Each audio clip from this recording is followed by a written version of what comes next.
What's going on, world? It's your girl Mel here. I will not be before you long, but I did a video a couple of weeks ago, and I said that I was going to try to be more, visible on my YouTube channel because I've been going away for so long, like a year, and I was doing my little meditation, daily meditation today. And it just dawned on me, what is the best way to kind of, vibe with you guys and to explain some of those steps that I talk about in my book, in the recovery and healing process, than to actually, bring you in on my personal experiences when I feel propelled to do so. So first I want to say, if you don't do some form of meditation, consider it. What a lot of people don't realize is that in some form of your lives, you are performing meditation daily. Okay. When you have a problem that you are obsessing on, you're meditating on that because you're giving it a lot of thought, attention, and focus, and when you're doing daily meditation, and I have a lot of my friends who do, yoga and spiritualists and things like that, who practice meditation. And, when you're doing that, it takes you on a different level, you understand, and it helps you, tap into, your higher self, your higher consciousness, as well as your lower. Okay. Because when you're doing this healing work, it is important that you do work with that negative aspect of yourself, the shadow side of yourself. Carl Jung's philosophy, Carl Jung's theory, go look it up. Okay. And it's basically about, that dark side of ourselves. We always want to know and embrace the good things about ourselves, but we never really want to tap into that dark side. But I will tell you this, whenever you're dealing with a person and they have certain things about them that is just like really pissing you off, 9 times out of 10, you're seeing something in them that's in you. Okay, that needs to be worked on. So that's one of the reasons why you need to work with your shadow self, so that you can reconcile the good with the bad, because you can use the bad that you learn about yourself for good, to strengthen the good. You understand? You feel me? You can also use the dark side of yourself to see the dark side in others. Okay, because when you learn to understand the dark side of yourself and you learn to see the dark side in others, you learn not to take things so personally, and you understand that when people are going through things, sometimes, a lot of times, it ain't got shit to do with you. Okay, so I was sitting here today and I was doing my meditation. And I know you see I look all puffy and stuff because I had a moment. Okay. One of the reasons why I've been kind of reluctant to share, personal experiences, because, you can get vulnerable. And no, I, didn't want to share certain vulnerable sides of myself because people take that as weakness. You understand? And then they try you. And I'm not the one to be tried. Okay. You feel me? So anyway, I was sitting here doing my meditation, and I happened to look to the left of me, and I saw the picture of this little girl. Okay, can you guys see that? Okay. That's Tara. Okay, she was about 5 or 6 years old in this picture. Ain't she so cute? My cousin Niecy, I love her to death, more like a sister to me. She confirmed it for me, because all of us took these pictures, and we took these pictures in these dresses, okay? Love her to death. But anyway, I was sitting here and I grabbed the picture and I thought about it. I said, this little girl, she had no idea what life had in store for her. She had no idea, no way to be prepared to know what life was going to bring to her. She didn't know that the person that she was closest to in her life, because I was a daddy's girl. It's never been a secret. My mom will tell you, I've always been a daddy's girl. Okay. And that little 5, 6-year-old little girl didn't know that one day her daddy, the one that she loved so much, would violate her, and that it would change her life so drastically. And that she would go on to live a life that sometimes would be so reckless because she had lost love for herself. So she did things to herself, and she allowed people to do things to her. So I just sat here and I kept looking at the picture, and I just broke down and I cried and I cried. And I told her, I'm sorry. I'm so sorry. I love you. It's okay. I got you. And I made this video because in my book, and when I talk about the healing recovery process, particularly from sexual violation, but this does go for it as, far as any particular healing, because one thing, there's the saying, hurt people, but I also like to add, hurt people, and most of the time we're just children who have been hurt and children who have not been healed. Okay? There are a lot of us adults who are going through this life, who have experienced things, whether it was physical, whether it was sexual, whether it was trauma. I like to talk about the different forms of trauma. Trauma from divorce, a child of divorce. Trauma from a toxic ass relationship. I dealt with a narcissist for 12 years. And I hope the fuck she watches this video. I don't care. But trauma comes in all different forms. Even when it comes to like natural disasters. Okay? And when you're going through that healing process, there is another side of you mentally that may have been left behind in that experience. In my book, I talk about the dichotomy. Okay? I talk about the dichotomy of the two people that live inside of you after you've had a traumatic experience. Me in particular, it was that 13-year-old. Okay? That 13-year-old that was raped by her father. And physically, I matured, but mentally and in different areas of my life, I still remained that 13-year-old. Okay. And in doing my recovery over the past 14 years, one of the ways that I have healed myself is in taking care of that little girl. Apologizing to her, letting her know it's okay. Okay?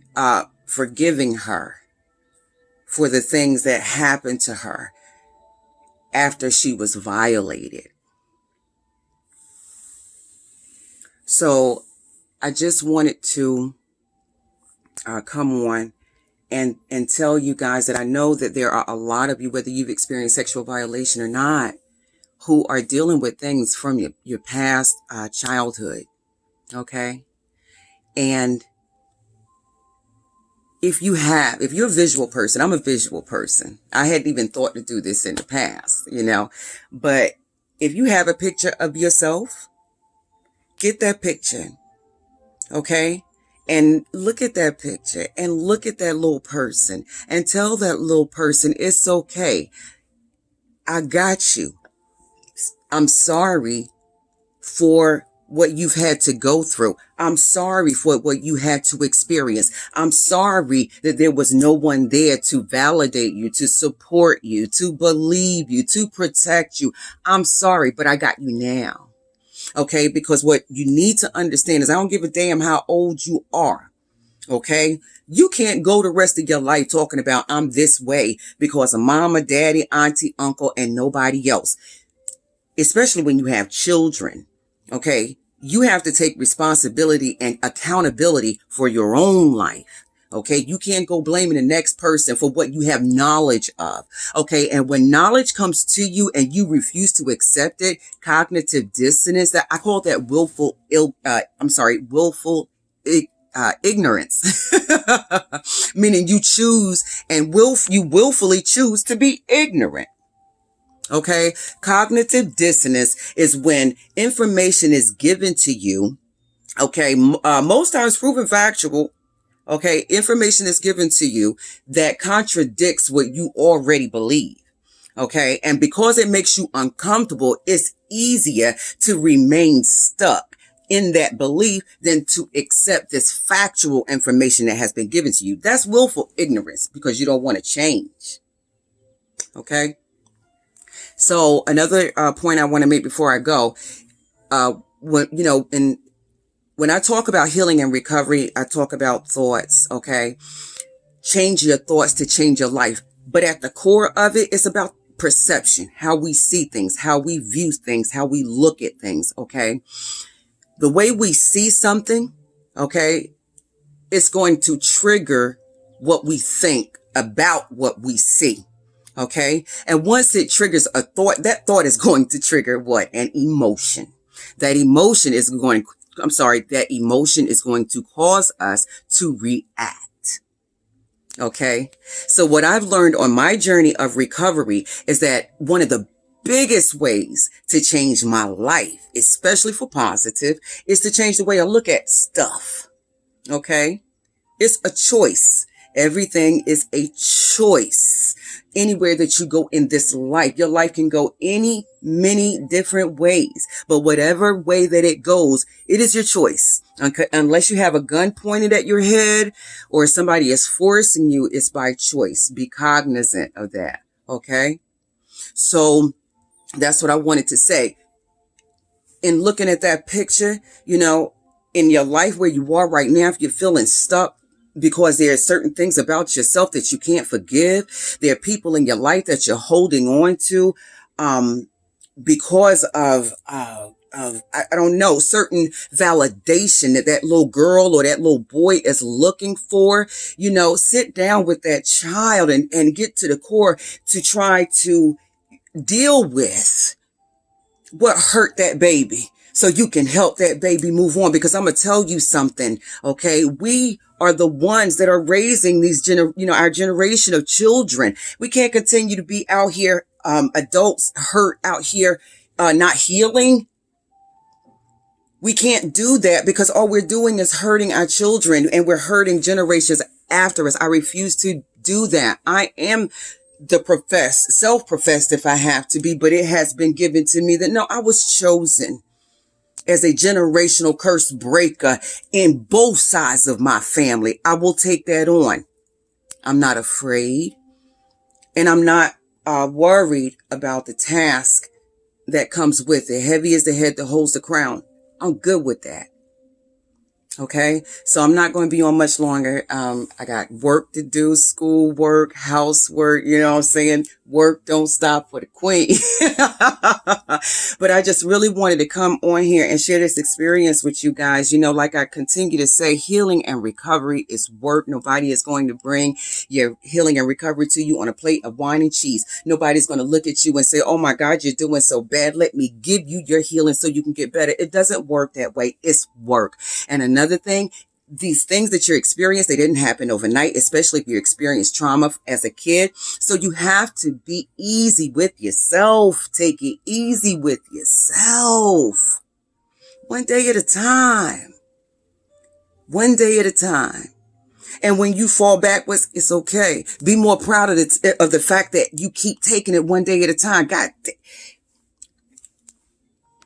you don't know how much time you got left here. Okay. If you've ever experienced suicidal ideation, if you've ever attempted suicide and you're still here, and I know people, I myself had that experience. By the grace of God, His mercy, I'm still here. I know people who've attempted it multiple times and are still here, some who are not. But if you've had that experience and you're still here, especially if you tried it more than once, you're here. What you going to do with the life while you're here? And what I do say is that if you here on this earth, you haven't decided what your purpose is, if you're more into gossip and bullshit and you're jealous and envious of what somebody else has going on, and you're not more concerned about your purpose, and to find your purpose, you got to do your healing. That's where you find your purpose. Okay? And if you're not out here doing that, then what the hell are you here for? You're just a waste of air and skin. You got this life, do with it what you will while you're here. Why not? Okay, so that was my spiel for today. Okay, my book, Mel's Jumpstart to Recovery, Psychoeducational Workbook. And it is available on Amazon. I also have my journal, The Birth of Representation, The Celebration of Me. And that is a journal that I use along with the my Jumpstart to Recovery class, which goes along with the book to show how you can use art to express unexpressed emotions, because unexpressed emotions, which are most emotions that are bottled down, okay, are the reason that we have certain thoughts, automatic thoughts, habitual thoughts. I talk about it in all my other videos. Check them out. Okay. So that was my spiel. Okay. I just wanted to bring you guys on a little bit of my experience. And just let you know, if you're on your path, stay strong, stay in it. You can do it one day at a time. And if you're not there and you consider it, do it. It's well worth it. At the end, you will love yourself for it. Okay. And if you're interested in working with me, hit me, life coach melodywilson@gmail.com. I'll put all of that stuff down. I don't even know if I did it in my last one, but I will be sure to do it. Also, what I say, life coach melodywilson@gmail.com. Instagram, Life Coach Mel Wilson. My business page on Facebook is Life Coach and Advocate Melody Wilson, same as here on YouTube. So hit me there. Also, you can cash at me at little cash sign Mel Nubia, or PayPal. I think it's Life Coach Melody Wilson also at gmail.com as well. And I can give you the digital copies of my books. You can get the ebooks on Amazon as well. It's totally up to you. But if you hit me and you ask me for more information, I will shoot you all of my information. Okay. And we can go from there. So at any rate, guys, I'm going to get up out of here. And I love you. I appreciate those who do continue to rock with me, because I've been going for a long time. And like I said, I'm going to try to be more visible to you guys. And I love you.